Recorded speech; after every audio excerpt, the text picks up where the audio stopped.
Bienvenidos al podcast del proyecto Healthy Cash, un programa en donde nuestros invitados nos comparten, por medio de sus vivencias y experiencia, consejos del manejo del dinero, con la intención de darte un empujón en el manejo de tus finanzas familiares. Un proyecto que promueve la comunicación financiera y una toma de decisiones consciente. Sergio cuenta con más de 20 años de experiencia en McKinsey, durante los cuales ha sido parte de las oficinas de México y Nueva York. Sus áreas de especialización incluyen banca y seguros en el área digital, crecimiento y estrategia y transformación empresariales. Ha trabajado en múltiples proyectos en México, Europa, Estados Unidos y América Latina, y se ha convertido en una voz relevante en el ecosistema de negocios del país. En 2022 fue incluido como uno de los 30 líderes más influyentes de México en el listado publicado por la revista Líderes Mexicanos. Actualmente es Senior Partner de McKinsey & Company en México y fungió como Managing Partner en México de octubre del 2015 hasta 2020, periodo durante el cual duplicó el tamaño de la firma en el país. Adicionalmente, es miembro fundador de Corazón Capital AC y desde 2016 presidente del Comité de Seguridad de la Comunidad Judía. Hola nuevamente, bienvenidos a un episodio más del podcast de Healthy Cash. Esta tarde tenemos como invitado a Sergio Weiser. Sergio, bienvenido. Gracias, Miriam. Es un gusto tenerte aquí con nosotros. Y tenemos un tema súper especial. Sergio nos va a contar un poquito de su historia y mediante su historia, sus conocimientos, sus vivencias, nos va a dar un súper aprendizaje acerca de las finanzas personales. Esperemos que les guste. Sergio, ¿nos podrías contar un poquito actualmente qué haces o dónde estás? Sí, con mucho gusto. Muchas gracias por invitarme. Creo que es un tema muy importante para todos, para la comunidad en particular. Así que cuando recibí la invitación me encantó el tema y feliz estar aquí. Yo soy socio senior en una empresa de consultoría que se llama McKinsey & Company. Llevo 25 años ahí. Estuve de Managing Partner del 2015 al 2020, pero bueno, sigo ahí sirviendo clientes y pues bueno, feliz de responder tus preguntas. ¡Wow! O sea que tienes un puesto corporativo bastante alto dentro de una consultora, de las principales, yo diría de las 2 o 3 principales consultoras de México. Sí, me tocó, digamos, llegar a dirigirla durante 5 años y que es, digamos, lo más alto que hay en México, y de nivel que es el socio senior es la parte, digamos, más alta que se puede aspirar en McKinsey. Bienvenido, un gusto tenerte aquí con nosotros. Y bueno, vamos a empezar, como a todos nuestros invitados.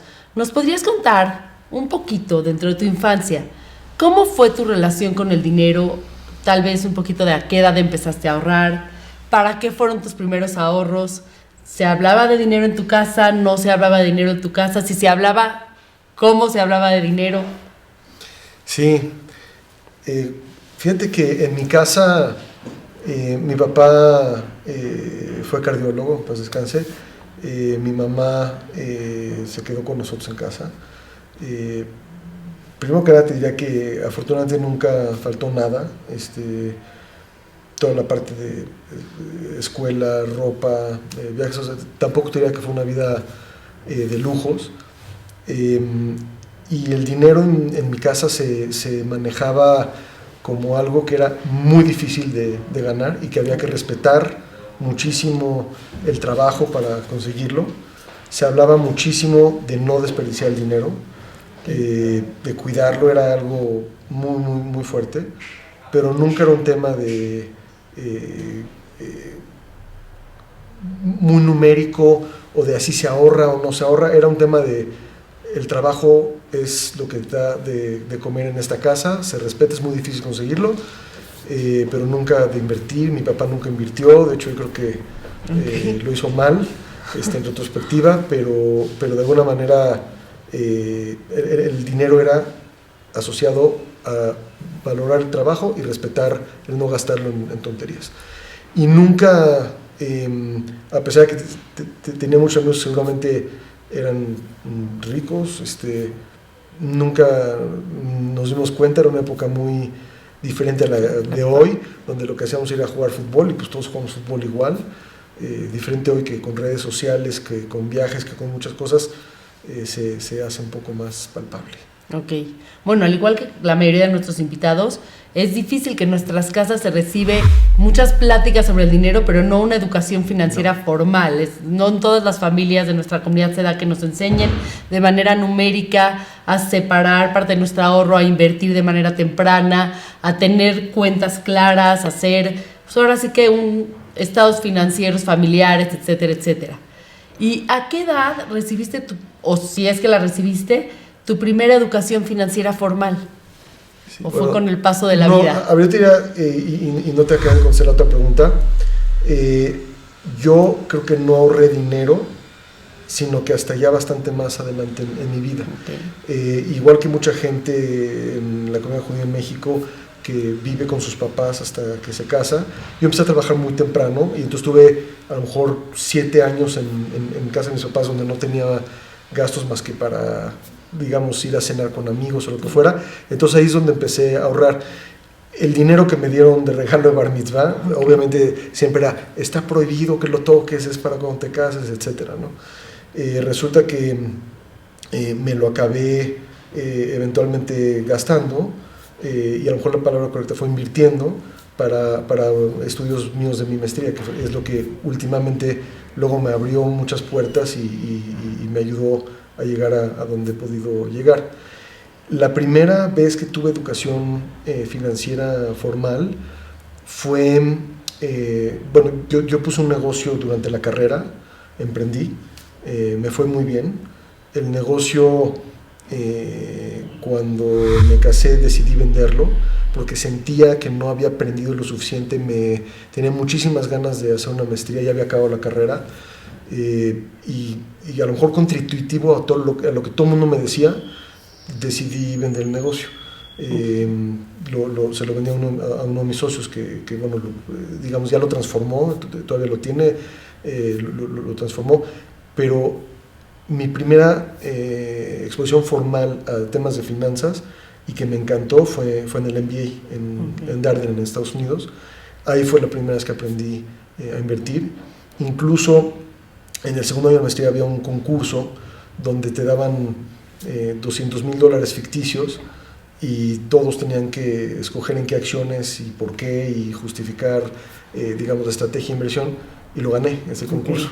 Entonces como que dije, esto me gusta. Está bueno. Y bueno, luego trabajé para un banco, o sea, ahí entre los 2 años de la maestría, y estaba en la parte de trading. Y me di cuenta que, pues bueno, si quería entender eso, tenía que entender mucho más, primero cómo las empresas hacen dinero, cómo los individuos pueden hacer dinero, cómo lo gastan. Entonces, en esos años fue donde empecé a tener una formación formal financiera, si así le quieres decir. Edad avanzada. Sí, te diría que a lo mejor entre los 26 y los 28 años. Ya en una maestría. Sí. Correcto. O sea, que es tardísimo. Es tardísimo. Bueno, y nos hablas de que hiciste carrera como profesional, pero que anterior a eso tenías un negocio. Y tú solito lo dijiste, que recibiste posiblemente contraintuitivo o contra las críticas o comentarios de la gente a tu alrededor, decides vender el negocio y dedicarte al mundo profesional.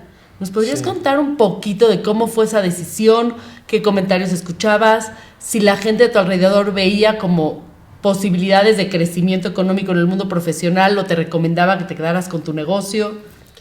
Sí, eso fue, digamos, una época muy interesante. Mira, yo arranqué el negocio con 2 amigos más o menos a los 20, 21 años.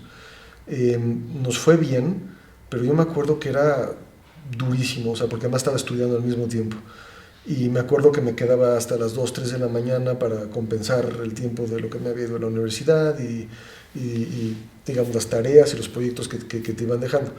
Entonces, pues sí, digamos, se veía como que muy padre y todo el mundo decía, wow, tienes un negocio, pero digamos, la presión de saber que había que pagar nóminas cada 15 días, que a veces el dinero no alcanzaba, que había que pedir préstamos para comprar más equipo de cómputo, era una prensa digital, entonces había mucho equipo de computación. Digamos, claro que aprendes y fue muy, muy padre, pero yo me di cuenta ahí que no sabía nada. O sea, yo estudié ingeniería de sistemas computacionales, entonces no sabía nada de negocios. Y ahí fue cuando dije, yo, si quiero hacer un negocio bien, entre lo que ya vi que me equivoqué y que no hice bien, y que puedo ir a aprender en una maestría, seguramente lo voy a hacer mejor. Y me fui a la maestría con una idea de volver a poner algún negocio. De hecho, así me quedé mucho tiempo. Y por supuesto que me inspiraba pues en todos los casos de éxito que todo el mundo conoce. Yo admiraba a Steve Jobs desde los 13 o 14 años. Yo a esa edad aprendí a programar, entonces él para mí era mi héroe. Entonces, pues por supuesto que nos acordamos todos esos casos. Entonces dije, bueno, no, si yo quiero hacer algo en grande, y me leía todos los libros de negocios de esa época, me leía, digamos, de General Electric, de cómo se fundó Apple, así me encantaba. Y no fue hasta cuando entré a la maestría que dije, el mundo corporativo existe, o sea, como que no me lo había ni imaginado. Y la razón por la cual acabé entrando a donde entré a trabajar es precisamente porque estaba confundido con qué hacer. Y para mí fue una forma de postergar mi indecisión. Entonces salí de la maestría y me dijeron, pues aquí está McKinsey, es una empresa de consultoría, vas a poder ver problemas de distinto tipo, de finanzas, de operaciones, de marketing, de organización, de todos los tipos, en todas las empresas. Dije, ahí puedo seguir indeciso, ahí puedo seguir brincando de un tema al otro. Y dije, voy a entrar un año, 2 y luego veo qué hago. Y así fue como Pero no esperabas quedarte dentro del mundo corporativo. No, nunca. No de inicio. No esperaba para nada. Ok. Y además salí de la maestría pues con una deuda importante para poderla pagar, y el sueldo en McKinsey era, digamos, alto para alguien de 28 años, y me permitió empezar a pagar la deuda. También era una parte que te ayudaban, si te habías hecho la maestría te la condonaban, entonces fue una forma de decir, pues... O sea, lo viste como una oportunidad temporal. De aprendizaje, dije, en lo que aprendo, pago mi maestría. Eso fue un poco el por qué entré, así de básico. Okay. Sergio, quiero compartir contigo algunos datos. En la última encuesta que hace el periódico Reforma sobre las aspiraciones de los universitarios, en México el 70% de los chavos que estudian una carrera declara que quiere emprender o poner un negocio.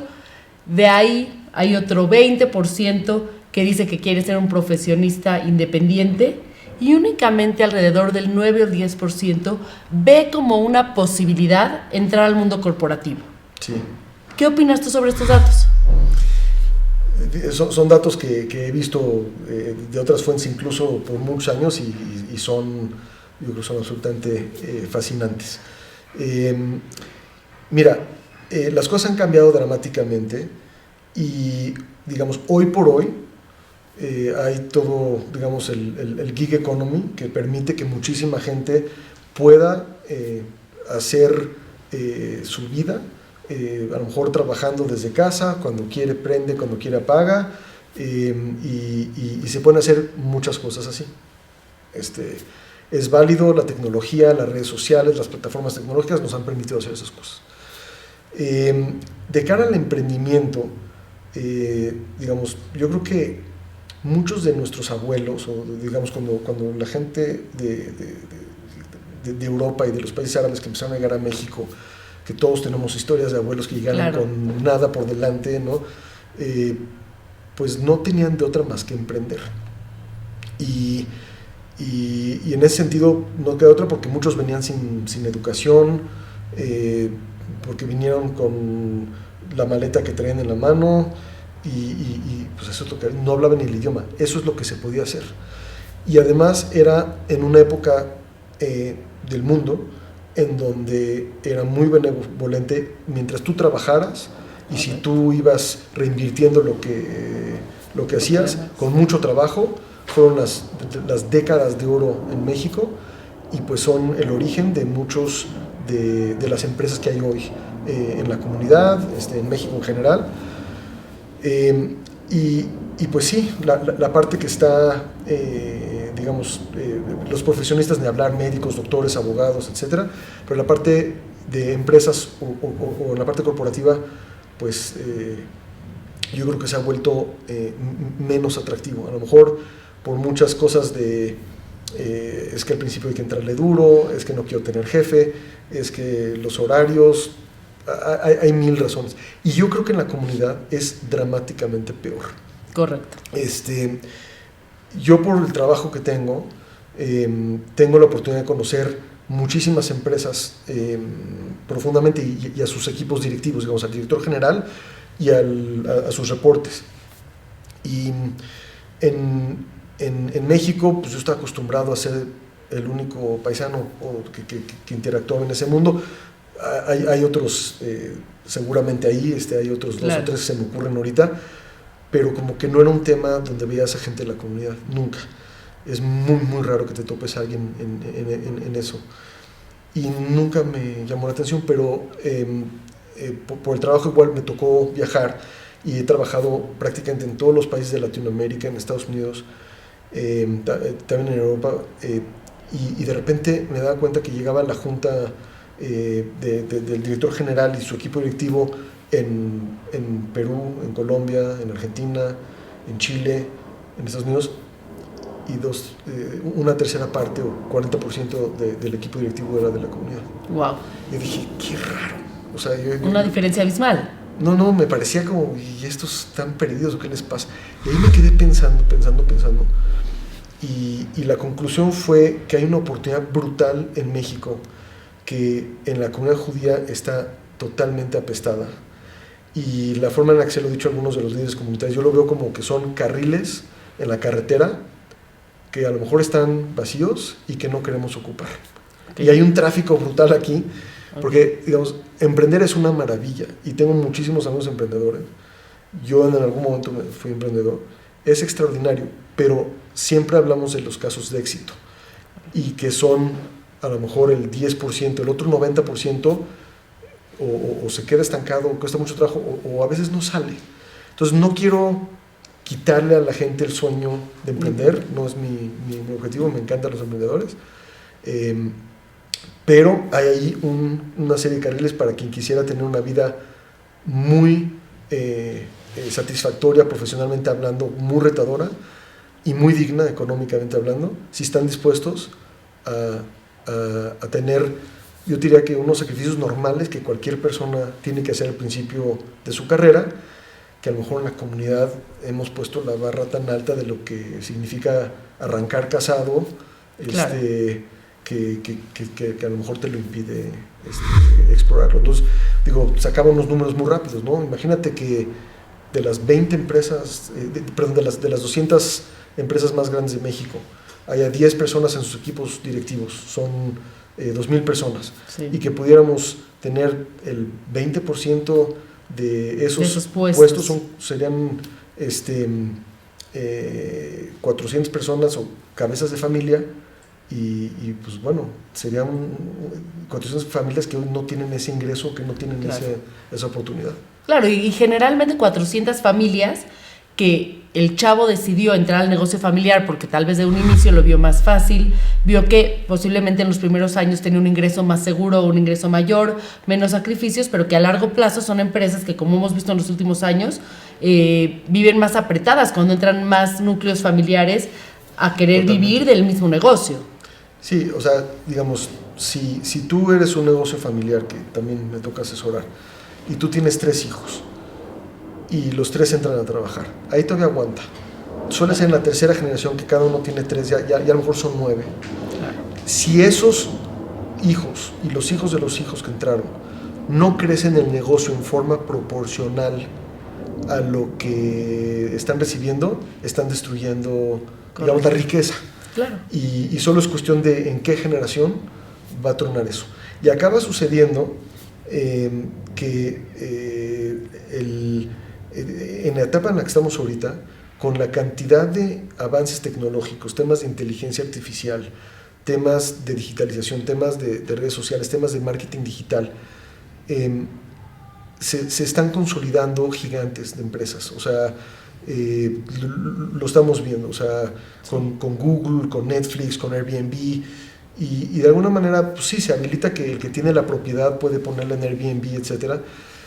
Pero si tú eres el nieto de tercera generación y tú eres el director de contabilidad y te están pagando un sueldo desproporcionado simplemente porque eres familia, pero eso, a lo mejor lo que es un sueldo de mercado, digo, está muy bien, es tu negocio, simplemente al final de cuentas todo eso empieza a apretar y pues hay un límite.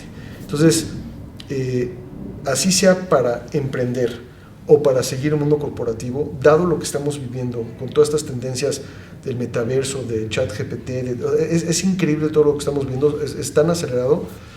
Yo sí creo que la gente se tiene que mega preparar. No hay manera de seguir trabajando como se trabajaba los últimos 50 años. Entonces, en pocas palabras, o sea, tú nos dirías que sí valdría la pena para todos los chavos de nuestra comunidad prepararse, posiblemente no únicamente con una licenciatura, sino con una maestría, pero experimentar el mundo corporativo como una opción para una vida económicamente digna, porque muchas veces tenemos el mito de que no es así, de que si no es el emprendimiento o los negocios familiares, no existe camino. Y bueno, un caso de éxito en donde vemos que, y de éxito y de conocimiento, en donde vemos que no, que sí hay un mundo corporativo que ofrece esas posibilidades. 100% lo ofrece, está ocupado ahorita, digamos, muy poco por gente de la comunidad. Correcto. Y yo creo que aunque fuera entrar al negocio familiar, que se vale, y hay unas empresas familiares extraordinarias en la comunidad, si tú vas y aprendes otras cosas en empresas, cuando entres de vuelta más tarde, la empresa familiar siempre va a estar ahí. Cuando regreses, vas a regresar habiendo visto otras prácticas, otras ideas, otros valores corporativos, otras formas de trabajar, y solo vas a poder enriquecer más a tu empresa familiar. Ok, volviendo a tu historia, ¿algún error financiero que hayas cometido que dijeras, me encantaría contarlo para que las nuevas generaciones, las familias jóvenes, no cometan el mismo error que yo cometí? Sí, mira, yo te diría que sí cometí un par de errores financieros, principalmente en inversiones. Y te diría yo, para no hablar en particular de la inversión o no, pero yo creo que va a quedar muy claro así, yo creo que no hay que confundir a los amigos y a los cuates con invertir en un negocio, porque luego cuando ese negocio no funciona, y a veces no va a funcionar, de hecho no todos los negocios funcionan, pues ahí es donde se vuelve muy problemático, porque además ya está enredado el tema de la amistad.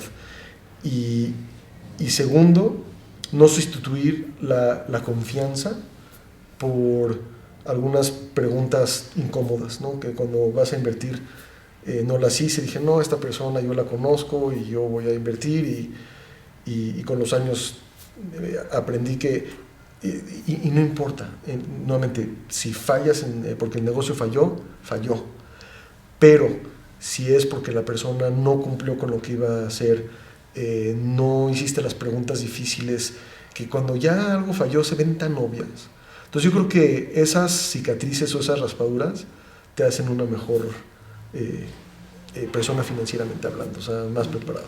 Entonces, pues no me arrepiento, obviamente me hubiera gustado que no pasen, pero creo que hoy soy un poco más cauteloso y he aprendido a raíz de esos errores. ¿Y qué opinas de promover la educación financiera desde edad temprana en nuestra comunidad? Me parece brillante la idea, me encanta lo que están haciendo, creo que es un regalo, literalmente es un regalo para alguien que sepa llevar sus gastos, manejar una chequera, manejar una tarjeta de crédito, entender las distintas formas de ahorro, entender que no puedes gastar más de lo que ahorras. ¿Qué significa generar? Porque, digamos, yo creo que muchos de los miembros de la comunidad, yo sé que hay mucha gente que está económicamente complicada, pero muchos otros pues, han recibido las cosas y me lo decía una persona de una de las escuelas de la red que no es judía, les falta hambre. Y a veces el hambre te ayuda a entender un poco el valor de las cosas. Okay. Y por último, el título de este podcast es Un Empujón. ¿Algún consejo que tú le darías a todas nuestras familias que van a escuchar este capítulo, en donde tú digas, ok, este es el mayor consejo financiero que yo les podría dar, como para echarles un empujón? Claro. Hay un libro que me encanta, que en inglés se llama Rich Dad, Poor Dad. No sé si lo has visto. Y hay un Monstruo. concepto en el libro que me encanta, que dice que siempre que tú gastes menos de lo que ingresas, eres millonario, ¿no? Entonces, pues sí, si apenas estás pudiendo cubrir tus gastos y te sobran 10 pesos, pues no vas a ser millonario. Pero emparejarlo con el otro concepto que hay en el libro de siempre preguntarte el cómo sí, me parece que esos dos conceptos sumados pueden ayudar muchísimo. Entonces, el primero es el que te ayuda a vivir dentro de tus medios, y sé que es bien difícil en la comunidad. Ese yo creo que se te va a notar, pero ese es el primero. Y no comprar los tenis de $500 por poner un número bajo, pero no puedo pagar la renta o no puedo pagar la escuela. Sé que es difícil. Entonces, bueno, esa es la primera parte del consejo. Y la segunda es, oye, yo quiero que mi hijo pueda ir a la universidad y pagarlo. ¿Cómo sí? Y el pensar en cómo sí abre muchas posibilidades. ¿Cómo puedo tener un coche? ¿Cómo me puedo ir de viaje? ¿Cómo puedo ir a ese restaurante que no he podido? Entonces, ese es quizá el consejo, la suma de esos dos conceptos. Perfecto, muchísimas gracias. Pues Sergio, creo que ha sido una plática muy constructiva. Muchísimas gracias por la aceptación de venir con nosotros aquí al programa. Gracias a ti. Gracias por tu tiempo y por todo el conocimiento que nos compartiste. Muchas gracias a ti, felicidades por el programa y por todo lo que estás haciendo. Gracias.